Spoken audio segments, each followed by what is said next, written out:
Hello and welcome or welcome back. My name is Caitlin and I love to read.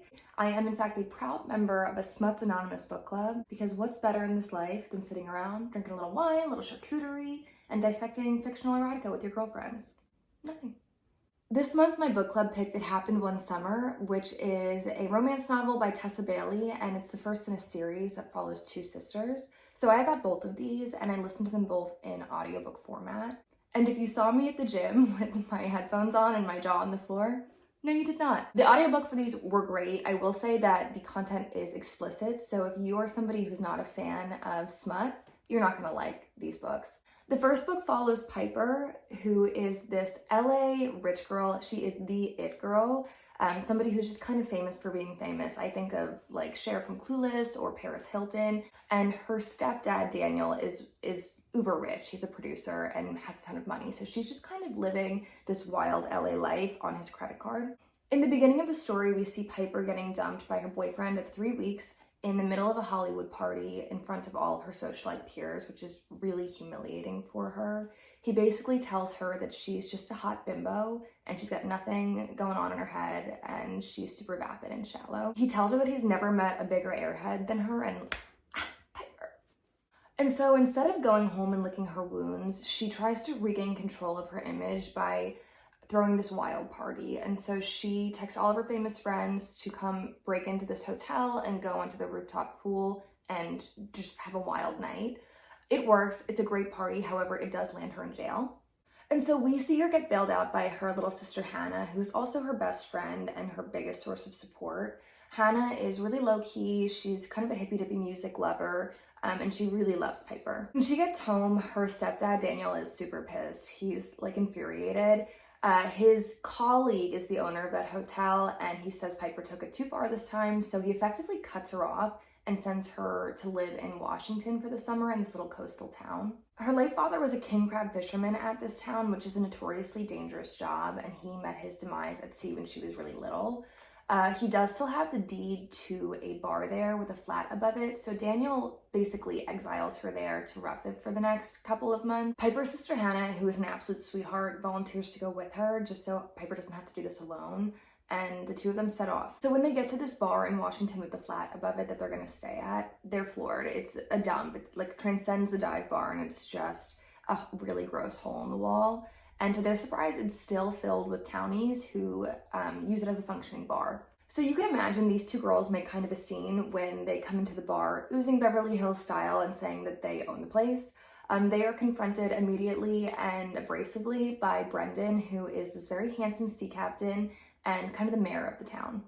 So they picture him as this handsome, tall, dark, and surly man who's always wearing a beanie. Piper tries to flirt with him initially to smooth things over, but as soon as she sees a wedding ring on his finger, she decides to throw that approach out the window and to speak plainly. And when she discusses, why they're there, it turns out that her dad, who used to own the bar, was kind of a local legend. This appeases the townspeople enough, and so he shows them how to get up there into their very grungy flat and to start their summer.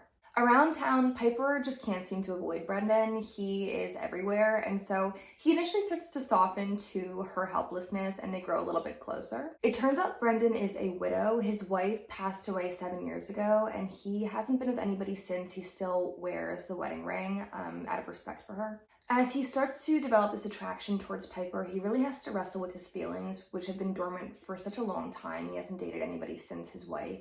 As the story progresses, we really see that Piper has a heart of gold, and there are some serious grumpy sunshine dynamics between the two love interests. Piper realizes how superficial a lot of her old friendships were in LA, and no one reaches out to her as she is in Washington, which makes her feel even lonelier. Piper decides that she wants to give the bar a facelift and rebrand it. Her and Brendan and Hannah all put in a ton of time and manual labor into the renovations. She's really proud of her accomplishments, and so she invites Daniel from LA to Washington to see all the work she's put in, under the pretense that hopefully he'll recognize that she's taking her exile seriously and invite her back to LA a little bit sooner than the end of the summer, which was the initial plan. But as Piper and Brendan's romance starts to develop, she questions what she really wants. I have a lot of positive thoughts about this book. I thought Piper was the cutest. Initially, I did not think I was going to like her based on the first couple of pages of the book, but as you get to know her, she really is just a little bubbly sweetie pie with a heart of gold, and she is an uber girly girl and she's proud of it. I really like Piper's character arc. There's a big emphasis on authenticity and social media, and we see her just kind of reflecting on the life that she wants to live versus the life that people expect her to live and the image that goes along with that. She's supposed to be based on Alexis from Schitt's Creek, and I think Tessa Bailey nails it. There are some parts that make me laugh out loud. This one memorial scene where Piper brings a tray of shots to somebody's memorial, thinking that it's just a regular party, made me crack up. I liked the romance, I liked the grumpy sunshine, I liked the pacing a lot. And the smut was very nice. It was super raunchy, so again, if you are not somebody who likes that, you're probably not gonna like this book. Now, some cons. I never want to hear the phrase recharging station ever again. You're gonna hear the phrase recharging station or read the phrase recharging station 100 times during this novel. And I did think that some of the language for erogenous zones, like her femininity, her wetness, her lady business, was too much. It was a little silly and it made me laugh, but not in a great way. Overall, I would give this book 4.5 stars and 4 spicies. Now, the second book in the series follows Hannah, who is Piper's little sister, and that book is called Hook, Line, and Sinker. So this book is a sequel. Hannah is back in LA and she is working as an assistant to this director who is named Sergey, and she's had a crush on him for like ever. Hannah, unlike her sister Piper, has always kind of flown under the radar. She's been a very low-key character. And so she tells herself that she does not want to be a supporting character, which is how she sees herself. And she wants to have more main character energy this year. I like this. It's kind of like breaking the fourth wall a little bit because she was the supporting character in book 1. So I didn't mention this, but in the first book, Hannah becomes close with Brendan's best friend, Fox, who is just kind of the resident playboy in that small coastal town. Hannah and Fox bond over music, and when she leaves and goes back to LA, they wind up exchanging phone numbers and texting pretty much every day since. So this book picks up 6 months after the last one. Hannah is a huge music fanatic, and so she wants to embrace this main character energy this year and step out of her role as the director's assistant and move into music production. She is nervous to do this and put herself out there, so she's just been working up the courage to talk to the director, Sergey, about maybe making this move into music production. So during one set rehearsal, Sergey decides in like a creative fever that he no longer wants to have his movie in LA, he wants to have a small town vibe. And Hannah speaks up and actually suggests the coastal town that she used to live in last summer as the set for their movie.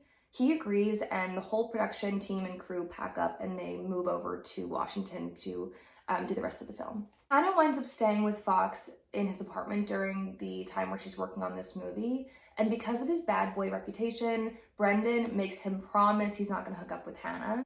Hannah and Fox create this friendship pact. The two get to know each other more intimately as friends, all the while their attraction for each other is growing throughout the story. So Hannah gets the opportunity to work in music production on the film, and so she feels the pressure. She wants to astound her peers.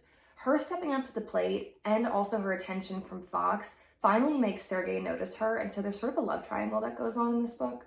So meanwhile, Fox is wrestling with his reputation and his feelings for Hannah. He thinks that she deserves better than him, and he really has a serious imposter syndrome, not only in his relationship with Hannah, but also in his career as well.